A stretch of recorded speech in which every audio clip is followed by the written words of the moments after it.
નમસ્કાર મિત્રો, આપ સૌનું આપણી યુટ્યુબ ચેનલ દર્શ સ્ટોરી પર હાર્દિક સ્વાગત છે. મિત્રો, સૂર્યનારાયણને જળ ચડાવવા વિશે શ્રી કૃષ્ણ ભગવાને મિત્રો શું કહ્યું છે એ બધું જ આપણે આ વાર્તામાં જાણીશું. સાચી માહિતી, સાચી વિધિ અને તેનું મંત્ર શ્રી કૃષ્ણ ભગવાને શું કહેલું છે. તો મિત્રો, આ વાર્તા તમે પૂરી ધ્યાનથી સાંભળજો. મિત્રો, એક વખતની વાત છે. નારદજી શ્રી કૃષ્ણ ભગવાન પાસે આવ્યા અને તેમણે પૂછે છે કે હે પ્રભુ, સૂર્યને જળ અર્પણ કરવું એ શું સૂચિત કરે છે? કેમ સૂર્ય ભગવાનને જળ ચડાવવામાં આવે છે તો લાભ થાય છે, તથા સૂર્યને જળ ચડાવવાથી સર્વોત્તમ વિધિ શું છે? ત્યારે ભગવાન શ્રી કૃષ્ણ નારદજીને કહે છે કે હે દેવસિંહ, તમે સરળ અને સરસ સમગ્ર માનવ જાતિના કલ્યાણ માટેનો પ્રશ્ન પૂછ્યો છે. ઉત્તમ પ્રશ્ન છે. સૂર્યદેવની ઉપાસના પણ અત્યંત શુભ અને ફળદાયી છે. મિત્રો, પ્રત્યેક મનુષ્યને સૂર્યને જરૂર ચડાવવું જોઈએ.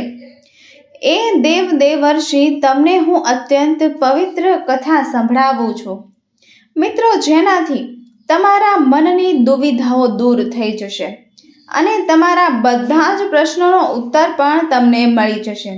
જે પણ આ કથા પૂરી સાંભળે છે તેને 100 વર્ષ સુધી સૂર્યને જળ અર્પણ કરવાનું ફળ પણ પ્રાપ્ત થાય છે. માટે આ કથા તમે પૂરા ધ્યાનથી સાંભળજો. તો મિત્રો, ભગવાન શ્રી કૃષ્ણએ સૂર્યદેવની મહિમાનું વર્ણન કરતા નારદજીને એક અત્યંત પવિત્ર કથા સંભળાવી.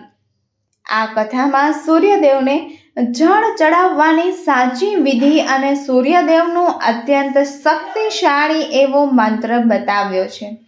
માટે પૂરા ધ્યાનથી સાંભળજો. આ કથા સાંભળવા માત્રથી સૂર્યદેવને જળ ચડાવવાનું ફળ પણ મળે છે. ભગવાન શ્રી કૃષ્ણએ કહ્યું છે કે હે દેવર્ષિ, પ્રાચીન કાળની આ વાત છે. દક્ષિણ દેશમાં એક અત્યંત સુંદર એક નગરી હતી. એમાં એ નગરીમાં 2 વસ્તુમાં નામનો એક બ્રાહ્મણ કલાવતી નામની તેની પત્ની સાથે રહેતો હતો. દેવશર્મા શાસ્ત્ર જ્ઞાનમાં પારંગત હતો, પણ તેને ક્યારેય તેના જ્ઞાનનો સદુપયોગ કર્યો નહીં. દેવશર્મા તેના જ્ઞાનનો ઉપયોગ માત્ર તે ધન કમાવવા માટે જ કરતો હતો. દેવશર્મા તેના જીવનમાં ક્યારેય દાન પુણ્ય ધર્મના કાર્ય કર્યા નહીં. તેણે ક્યારેય સૂર્યોદયને જળ અર્પણ ન કર્યું, અધવ્ય ના આપી, સૂર્ય ભગવાનની ઉપાસના ના કરી. તે અત્યંત સ્વાર્થી અને દંભીર સ્વભાવનો હતો. એક દિવસ એ જંગલમાંથી પસાર થઈ રહ્યો હતો તો એક અત્યંત ઝેરીલો સાપ તેને કરડી ગયો, એટલે તેનું મૃત્યુ થયું. મૃત્યુ પછી યમુના દૂતો તેને યમલોકમાં લઈ ગયા. તેના પાપ અને પુણ્યનું મૂલ્યાંકન કર્યું. પાપ પુણ્યનો સરવાળો કર્યો અને દેવશર્મા નરકમાં નાખી દીધો. તે 1 વર્ષ સુધી નરકમાં રહ્યો અને વર્ષો સુધી તે સજા ભોગવતો રહ્યો. પ્રાયશ્ચિત કરવા માટે ફરી તેને મનુષ્ય યોનિમાં જન્મની પ્રાપ્તિ થઈ. મનુષ્ય યોનિ પ્રાપ્ત થાય પછી તેના બીજા જન્મમાં એક ગરીબ શુદ્ધના ઘરે એનો અવતાર થયો. બીજા જન્મમાં તેને અત્યંત દુઃખ ભોગવવા પડ્યા. તે એક ગરીબ ઘરમાં મોટો થયો અને ઉંમર લાયક થતાં જ તે તેના લગ્ન એક યુવતી સાથે કરાવ્યા. સુંદર, સરસ, ગુણવાન સ્ત્રી મળી અને પછી એ યુવતી સાથે એ વનમાં ઝૂંપડી બાંધીને રહેવા લાગ્યો. લગ્ન પછી પણ અનેક વર્ષો બાદ તેને કોઈ સંતાન ના થયું. માટે મિત્રો, તે વધારે ને વધારે દુઃખી રહેવા લાગ્યું. પણ આટલું થતાં પણ તેના દુઃખનો કોઈ અંત જ ના આવ્યો. અમુક વર્ષો સુધી તો તેને સંતાન જ ન થયા. એ દુઃખ જ રહેતો, પરંતુ થોડા સમય પછી તેના શરીરમાં ભયંકર કોઢનો રોગ ઉત્પન્ન થયો અને આ ભયંકર રોગથી તે ખૂબ જ પીડાવા લાગ્યો. તેના શરીરમાં અવગણિત છિદ્ર, પણ એ છિદ્રમાંથી રસી પણ નીકળવા લાગ્યું. તે કોઢી શુદ્ધ હવે કંઈ પણ કામ કરવાને લાયક જ ના રહ્યો. કોઈ પણ કામ ન કરી શકે. આખો દિવસ ઘરમાં પડ્યા રહે. તેની પત્નીએ પતિવ્રતા હતી. તેના પતિને કોઢનો ભયંકર રોગ હોવા છતાં પણ એના પતિને એને છોડ્યો નહીં અને એને સાથ આપ્યો. એની સાથે રહી નિત્યસ તેની સેવા કરતી. તે તેના પતિ પરમેશ્વર માનીને તેને પૂજા કરતી. તેના માટે જમવાની વ્યવસ્થા કરે, સ્નાન કરાવે, એના શરીરમાં જેમ ઉપવાસ નીકળે, રસી નીકળે એ બધું સાફ કરે. આમ બધા જ પ્રકારની એ સેવા કરે. તે શુદ્ધ ઘણીવાર એવું વિચારતો કે ક્યાં જન્મના પાપના કારણે તેને આ કોઢનો રોગ થયો છે. આમ વિચાર કરવાને બહુ નિરાશ ઉદાસ રહેવા લાગ્યો. એક દિવસ તેના દ્વાર પર એક સાધુ સંત પધાર્યા. તે કોઠી શુદ્ધની પત્ની હતી. એને એ સાધુ મહારાજની બહુ સેવા કરી. તેનો આદર સત્કાર કર્યો, જેનાથી તે સાધુ બહુ પ્રસન્ન થયા અને કોઠીની પત્નીને વરદાન માગવા કહ્યું. તો કોઠીની પત્નીએ કહ્યું કે હે મહાત્મા, પરમાત્મા, મારા માટે મારા પતિ જ સરસ છે. તે જ મારા સ્વામી છે. માટે તમને એક વિનંતી છે કે તમે મારા પતિનો રોગ દૂર કરો અને તેને પહેલાં જેવા જ સ્વસ્થ બનાવી દો. મિત્રો, આ સાંભળી સાધુ મહાત્મા બોલ્યા કે હે દેવી, આ રોગ દ્વારા પતિને તેના પાછલા જન્મના કર્મના કારણે મળ્યો છે અને આ વિધિનું વિધાન છે. હું આમાં કોઈ હરપક્ષ ન કરી શકું. ઈશ્વર મનુષ્યને તેના પાપ કર્મોના આધારે જ દંડ જરૂર આપે છે. કોઈ પણ તેના કર્મથી બચી નથી શકતું. પરંતુ હા, હું તને આનો ઉપાય જરૂર બતાવી શકું છું. આ રોગથી બચવા માટે માત્ર એક જ ઉપાય છે. હું તારા પતિને લઈને સૂર્યદેવના ચરણોમાં જાઉં છું અને સૂર્યદેવની નિત્ય ઉપાસના કરો. સૂર્યદેવની કૃપાથી જ તારા પતિને શરીરને કોઢથી મુક્તિ મળી જશે અને તેને કામદેવની સમાન સુંદર રૂપ પણ પ્રાપ્ત થશે.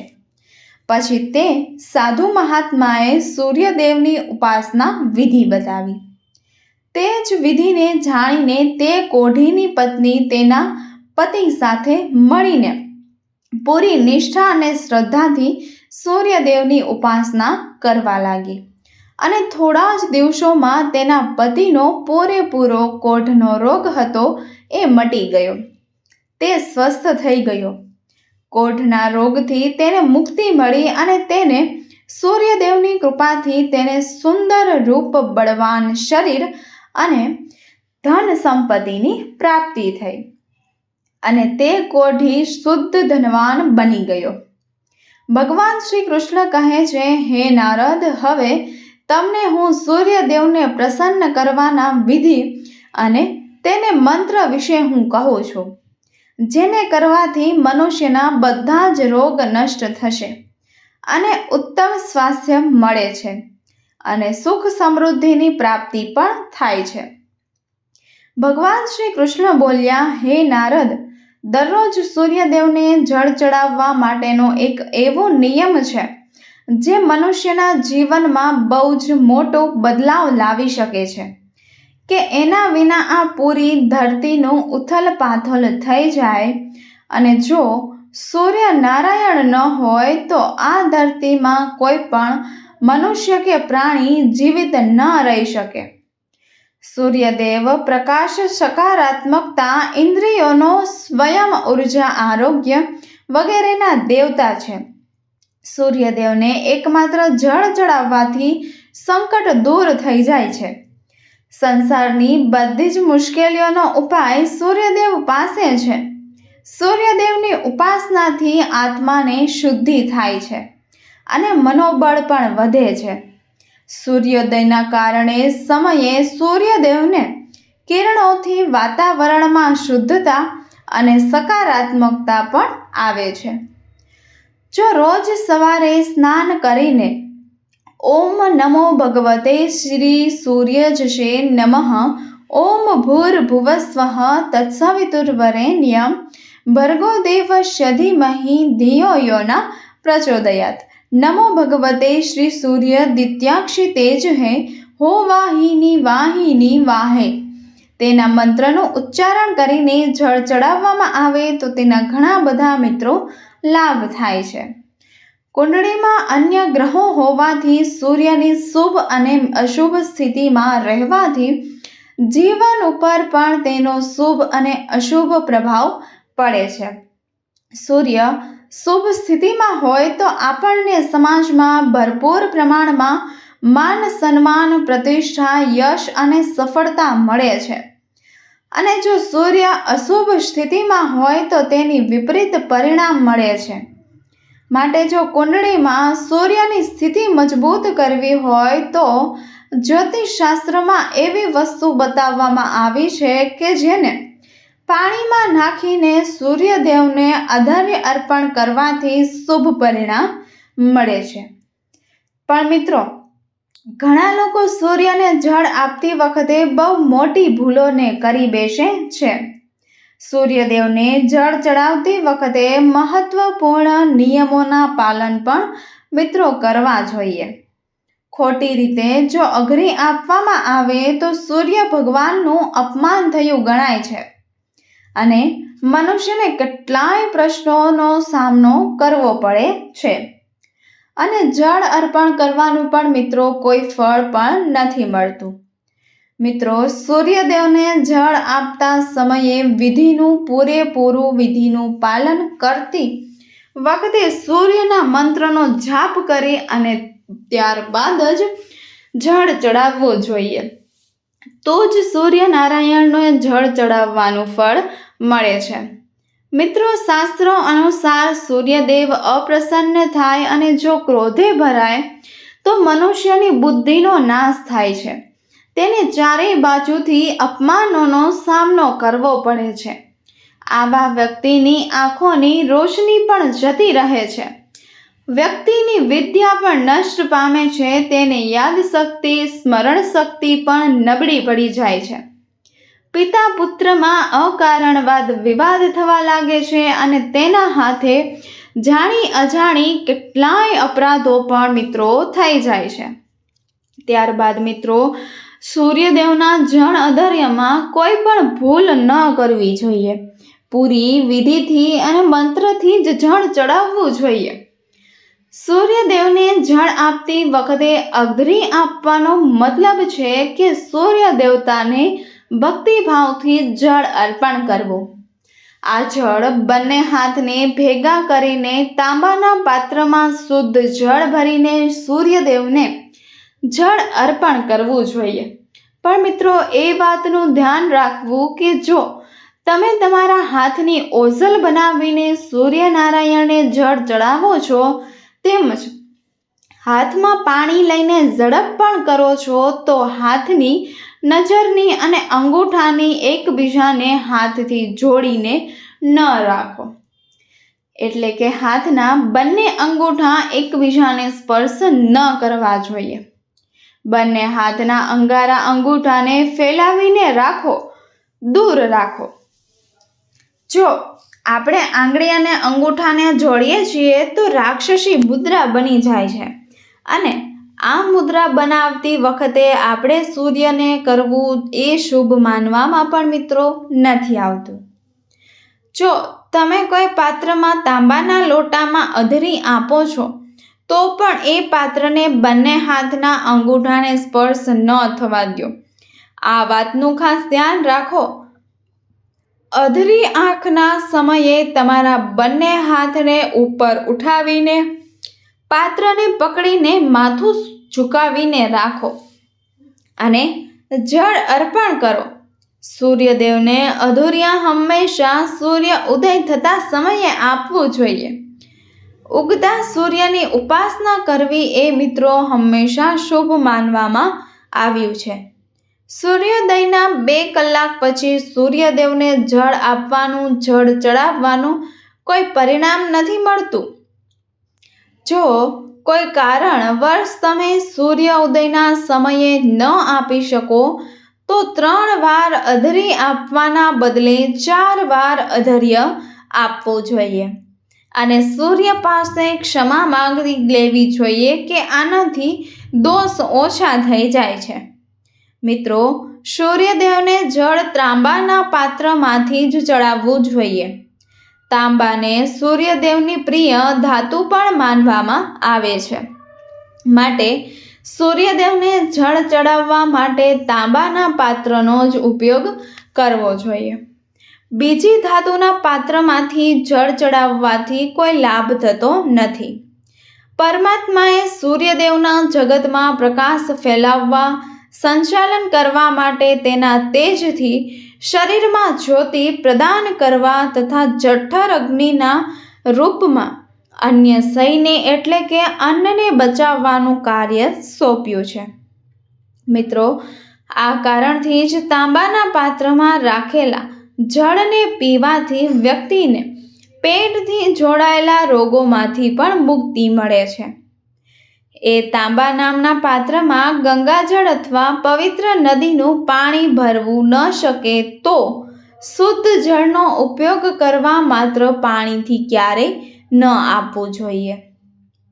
જળના પાત્રમાં જળ સાથે મુખ્ય રૂપથી કોઈ પણ લાલ ફૂલ, લાલ ચંદન અને અક્ષત જરૂરથી નાખવા જોઈએ. તમે ઈચ્છો તો આ જળમાં થોડું ઘી, મધ, દૂધ અથવા ગોળ પણ ઉમેરી શકો છો. સૂર્યદેવને આધારે આપવાનો સાચો સમય ત્યારે હોય છે કે જ્યારે સૂર્યદેવ લાલ હોય છે, એટલે કે જ્યારે પ્રાતઃકાળમાં સૂર્ય ઉદય થાય ત્યારે સૂર્યદેવનો રંગ લાલ હોય છે. તો એ સમયે અધરી આપવું એ સર્વશ્રેષ્ઠ ફળ આપે છે. મિત્રો, જો કોઈ મનુષ્ય સૂર્યને આપવાનો સંકલ્પ લીધો છે તો તેને ક્યારેય પણ તોડવાનો જોઈએ. જેટલા દિવસનો તમે મિત્રો સંકલ્પ લીધો હોય એટલા દિવસનો સંકલ્પ તો બિલકુલ પણ ન તૂટવો જોઈએ. જો આવો સંકલ્પ પૂરો ન કરી શકો તો લેવો જ ન જોઈએ. આમ કરવાથી સૂર્ય ભગવાન ક્રોધિત થાય છે. મિત્રો, ભગવાન શ્રી કૃષ્ણએ સૂર્યદેવને જળ આપવાનો છે એમ મંત્ર પણ બતાવ્યો છે, જે અજવાળા પણ કરતી વખતે ઉપર બતાવ્યા પ્રમાણે મંત્ર બોલવો જ જોઈએ. આ મંત્રનો ઉચ્ચાર કરીને જળ ચડાવવાથી મિત્રો દરિદ્રતા દૂર થાય છે અને વ્યક્તિને સુખ સમૃદ્ધિની પણ પ્રાપ્તિ થાય છે. મિત્રો, શ્રી કૃષ્ણ ભગવાન કહે છે કે હે વ્રત, સૂર્યદેવની મહિમા અપરંપાર છે અને રોજ આપણે સૂર્યદેવનો આભાર પણ માનવો જોઈએ. પરંતુ મુખ્ય રોગથી રવિવારનો દિવસ સૂર્યદેવને અતિશય પસંદ છે. તે સૂર્યદેવનો દિવસ માનવામાં આવે છે. રવિવાર માટે કુંડળીમાં સૂર્યદેવનો દોષ દૂર કરવા માટે રવિવારના દિવસે મિત્રો વિશેષ રૂપથી સૂર્યદેવની ઉપાસના કરવી જોઈએ. રવિવારના દિવસે સૂર્યની સંબંધિત વસ્તુનું દાન પણ કરવું જોઈએ. સૂર્યદેવથી સંબંધિત વસ્તુ છે તાંબુ, ગોળ, ચંદન અને પીળા રંગના વસ્ત્ર વગેરે. આ વસ્તુનો રવિવારના દિવસે દાન કરવાથી વ્યક્તિના બધા જ દુઃખો અંત પામે છે. જો વ્યક્તિ બીમાર છે અથવા ઘરમાં સૂતક છે કે અન્ય કોઈ સમસ્યા છે જેના કારણે સૂર્યદેવને અધર્ય નથી આપી શકતા તો આના માટે શાસ્ત્રોમાં માણસ પૂજાનું મહત્વ આપ્યું છે. માણસ પૂજા મતલબ માનસિક પૂજા, એટલે કે આપણા મનથી સૂર્યદેવને આધારે આપી શકાય છે. સૂર્યદેવ પૂર્વ દિશામાં ઉદય થાય છે. જો કોઈ કારણવશ સૂર્યદેવ નથી દેખાતા તો તેનું મનમાં ને મનમાં સ્મરણ કરીને પૂર્વ દિશા તરફ મુખ રાખીને જળ આપવું, પણ ક્યારેય સૂર્યદેવને આધારે આપવાનો સંકલ્પ ન આપવો જોઈએ. તો મિત્રો, આ પ્રકારે ભગવાન શ્રી કૃષ્ણએ સૂર્યદેવને અધોની આપવાની સાચી વિધિ અને મંત્ર બતાવ્યા છે, જે આપના જીવનમાં અદ્ભુત જમાકર કરી શકે છે. મિત્રો, આ વિડીયો જો આપને પસંદ આવ્યો હોય તો શેર કરજો, દિલથી એક લાઈક કરજો અને ચેનલ દર્શ સ્ટોરીને સબસ્ક્રાઈબ કરવાનું ભૂલશો નહીં. અંત સુધી આપ સર્વોનો જોડાવા બદલ ખૂબ ખૂબ આભાર. મિત્રો, કમેન્ટ બોક્સમાં જય સૂર્યનારાયણ ભગવાન નામ જરૂરથી લખી દેજો, જેથી ભગવાન સૂર્યનારાયણની કૃપા આપ સૌના પરિવાર પર સદૈવ માટે બની રહે. ધન્યવાદ મિત્રો. જય શ્રી કૃષ્ણ.